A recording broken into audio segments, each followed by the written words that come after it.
Hello and welcome to the most serious crypto news of the past day. The current price of Bitcoin is $63,000 and it continues to fall, and things are even worse on Ethereum. The price has already tested $1,800 level several times, and given the fact that evil alligator pattern has formed, it seems ready to dive even deeper.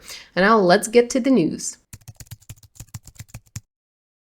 Polymarket with 72% odds on Bitcoin dropping below 55k, and a new day is a new level of existential horror.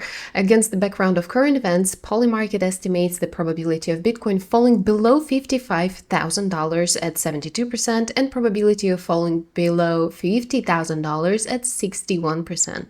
And these are not just a couple of scared investors, but tens of thousands of people who have put more than $1.5 million in total. The reasons for such odds are clear. The capitalization of Bitcoin has fallen by $440 billion, which is 25%, since the beginning of the year, and the total capitalization of the crypto market has lost $760 billion.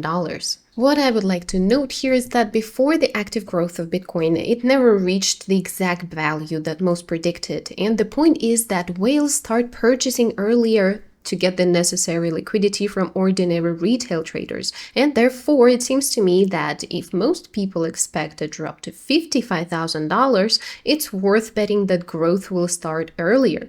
But that's just my opinion, and let's see. Solana DeFi platform Step Finance shuts down after a hack. And the day is just getting more and more fun. The Solana ecosystem is losing fighters. The DeFi aggregator Step Finance, together with two subsidiary projects, Solana Floor Media and Ramona Markets Lending Protocol, announced the immediate termination of work. The reason is trivial and sad. At the end of January, hackers stole 261.855 souls from the treasury. At the time, it was about $29 million. Nice. And the team tried to find money, looked for investors, and even considered selling, but oh well, it didn't work out. The STEP token is trading at $0.00058, having collapsed by 97.6% in just a month. For comparison, in April of 21, it cost $10.20, and that is, if you entered at peak, your investment is now worth less than a cup of coffee, and the total blocked value of the Solana network has dropped by 50% from the September max, and Sol itself is hovering at $76, which is minus 74% of the historical maximum. In general, the bear market just mows down everyone, both large and small, and Step Finance has just become another victim in this crypto morgue. Rest his soul, blockchain. Canaan acquires Cipher mining stakes in West Texas Bitcoin mining project in $40 million deal. And miner manufacturer Canaan bought 49% of Texas data center from Cipher Mining for $39.75 million. And what is especially ironic in the current bear market, they paid with their own shares. Cipher received 53.7 million depository receipts at $0.7394 apiece and promised not to sell them for 6 months so that the price would not collapse at all. And Canaan shares fell by 38.7% in just a month to $0.43. Canaan bought 3 data centers in Texas at once with a total capacity of 120 megawatts and hash share of 4.4. And the main feature is electricity at $0.03 per kilowatt, which is very cheap by the US standards. Canaan CEO Najin John calls this an important step to enter into the North American market and dreams of bringing energy consumption to 1 gigawatt by the end of the year through hybrid of mining and AI. Sounds ambitious, especially against the backdrop of falling stocks and total pessimism on the market. OpenAI reduces spending plans by $800 billion amid the Stargate project setback. And things are not going smoothly in the AI world either. The company has reduced its plans for spending on computing power by 2030 from $1.4 trillion to $600 billion. And that's minus $800 billion, Carl. Oh my. And it's all because investors just doubted, isn't that a bit steep? Should we do something about it?